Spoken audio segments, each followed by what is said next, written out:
Tjenare! Här sitter vi på fiskekontoret till Örkilsälven. Det finns en hel del regler som blivit ändrade. Det gör det. Ja.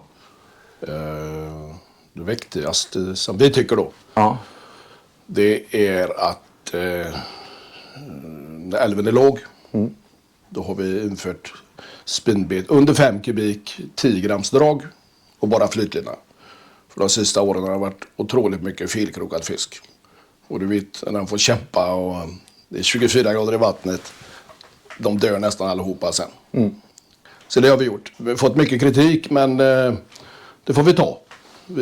Allt för laxens bästa. Men jag förstår att du har haft kritik, men har det inte varit några positiva stämmor också kring det beslutet? Klart jag har. Ja. Flugfiskare tycker ju att det är bra och sådär. Och så har vi infört att det är bara flugfiske på 27 och för Kvistrumsbron på Stenbro på Kvistrum. Ja, ja. För där samlas ju, det är liksom det första stället all fisk kommer till. När älven är låg och bestående kan det gå runt 30, 40, 50 laxar. Och det är 2 meter djupt och sådär va. Så där blir det otroligt mycket felkrokningar. Själv är jag väldigt positiv till den regeln och tyckte att det äntligen att ni får till det. Jag tycker alla regler, eller jag tror att de flesta som när man är ute för fiskens bästa så är det en regel i rätt riktning i alla fall. Det finns fler ändringar va?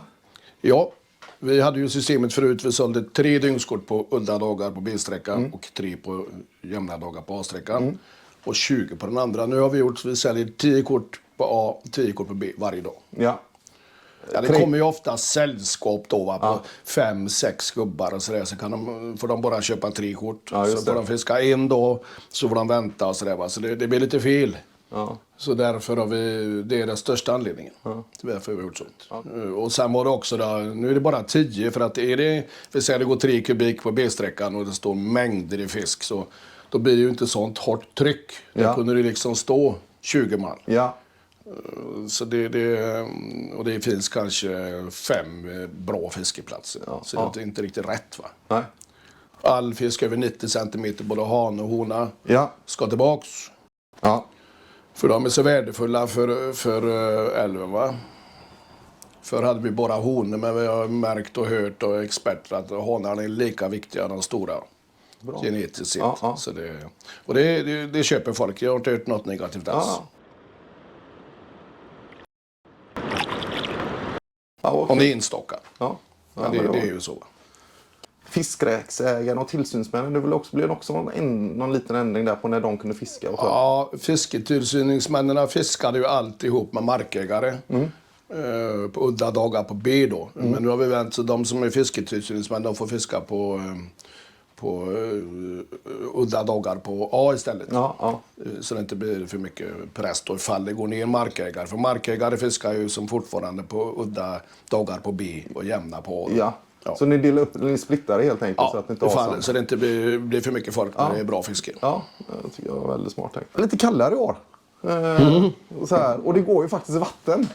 Ja, faktiskt. Ja, så det är ju lite roligt. Ja, jag ser ju fram emot säsongen. 13 kubik idag på B, 6 och 5 på A-sträckan. Ja, och du tror att det kommer hålla sig ett tag till eller i alla fall?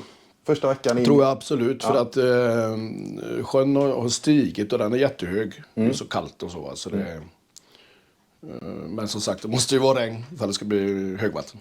Så är det ju. Ja. Men vi har ju god vatten för den närmaste veckorna här på säsongstarten tror jag på, eller? 14 dagar tänker jag. Så men alltså blir det varmt då går det snabbt ner. Då går det blixtsnabbt. Okay. Så är det ju. Så, men det är fantastiskt med Örkilsälven, det är ju liksom att det kan ju nästan gå 1 kubik och fisken stiger ändå, vilket är helt otroligt. Så det är lite unikt med älven. Det är inte många älvar du kan ta en 10 kilos på 1 kubik. Nej, men det går faktiskt här. Ja. Den är unik med det alltså. Ja, vad kul. Det är nog så att det är präglat. Jag skulle tro att det är så att smolterna är präglade. För det är alltid lågvatten varje sommar. Ja. Så jag tror det är präglat på det. Alltså. Ja, så de kommer vana där. Kring reglerna lite grann där. Det fanns ju en anledning också till att man hade ändrat reglerna, eller hur? Ja.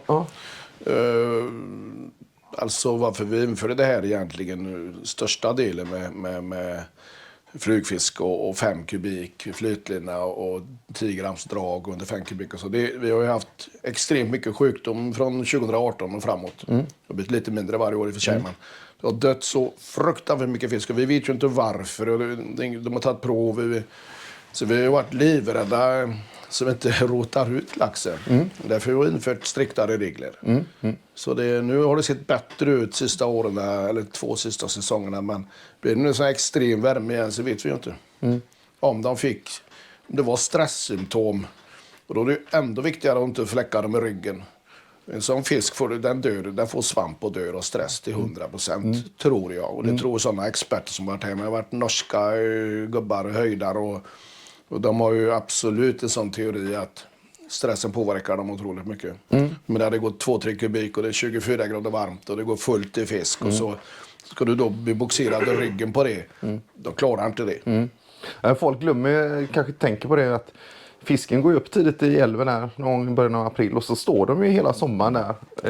Och så är det varmt i vattnet och de som kanske inte vet om det så är det så att det blir väldigt dålig syresättning i vattnet.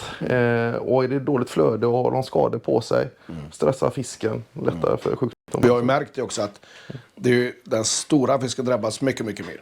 Det är så ja. Då när det första året 2018 var jag hittade säkert 300. Det var ju mängder i 10-12. Vi hittade 2 runt 20 kilo. Grills har hittat 1-2. De klarar det i riggen. Men från 4-5 uppåt, de stryker med.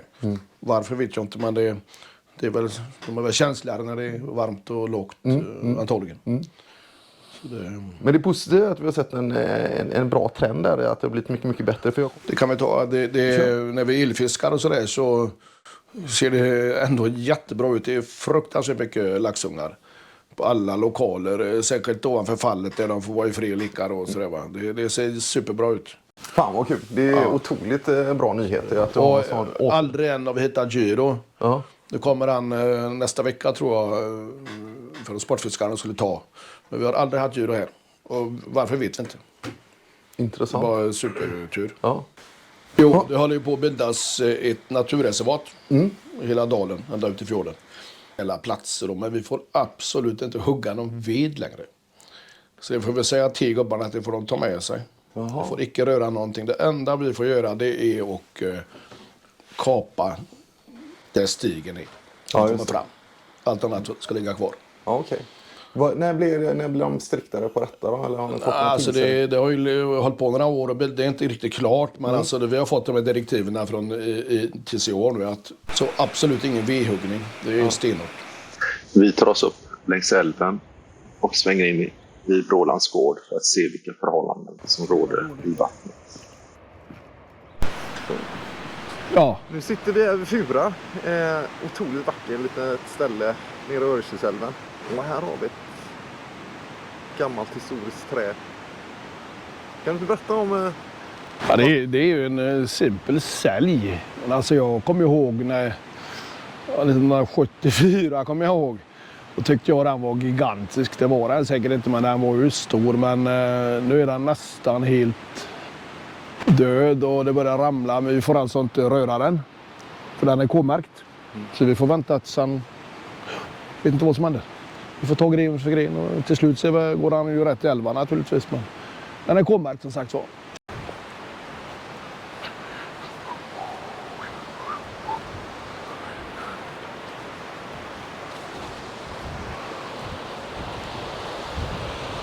Ja, det är ju rätt så maffig i för sig men...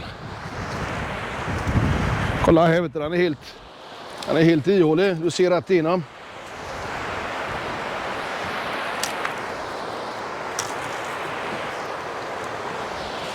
Ja, ni som fiskar får titta till när det knakar det här träet när ni står här nere och fiskar. Ja. Fura är ju också en känd pool. Mycket bra, mycket bra. Här har väl tagit en hel del stor fisk genom åren. Ja, absolut. Men är det över 10 kubik då anser jag ju att den nacken är det bästa stället i älven. Varenda fisk som har gått från dön tvärligt rävet. Men det måste ju vara vatten som sagt då. Annars stannar de inte där. Så är det. på Arne. Är det vatten tas alltid de första på A faktiskt. De går jävligt fort hit upp. Så det var en period där det var 12 grader i vattnet. Sen kom frosten, så det är mycket möjligt att det är fiskar på redan. Jag ska tro det faktiskt. Det står de väl i och för sig i fallet kanske, men... Ja, vad kul att se. Ja, Om det kommer upp något. Ja, så är det. tack så hemskt mycket för den här stunden. Tack själv. Och så ses vi Kul. på premiären. Det gör vi absolut. Gött. Något du vill säga till fiskarna som kommer hit och... Nej, kämpa på bara. Så är det. Laxfiske, det är flaxfiske. Det är så.